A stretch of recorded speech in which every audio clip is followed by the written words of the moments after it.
অনেক দিন পর মাটির গ্লাসের ওপর ক্রিয়েটিভিটি করলাম।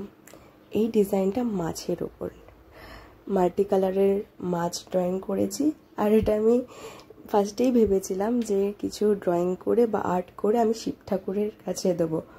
তো ফার্স্টে যাই হোক, এটা হচ্ছে সেই মাটির গ্লাসটা। তারপরে আমি হোয়াইট পেন্ট করে নিচ্ছি এটা।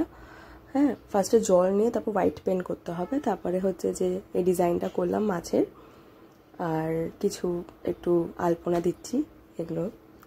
তারপর যখন হয়ে গেল তারপর নাম লিখেছি আমার। আর এটা হচ্ছে ফুল ডিজাইনটা। এরপরে রং ভরবো। এটা আমি পোস্টার কালার নিয়ে নিয়েছি। পোস্টার কালার দিয়ে মাল্টি কালারের মাছের ড্রয়িং করছি। আর এরকম করতে করতে এটা হচ্ছে যে আমার পড়ার টেবিল। যাই হোক, এটা ফুল ডিজাইনটা বেরিয়ে আসলো মাছের ক্রিয়েটিভিটি একটা মাটির গ্লাসের ওপর। এরপরে যে মাটির পাত্রটা ছিল ওটার সেম হোয়াইট পেন্ট করলাম।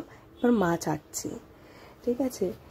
তো এরকম লাস্টে এরকম হলো।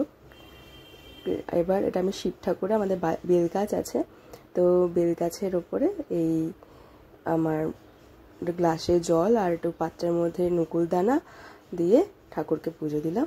এটা শিব ঠাকুরের কাছে, মানে আমাদের বাড়িতে বেল গাছ আছে, তো এটাই।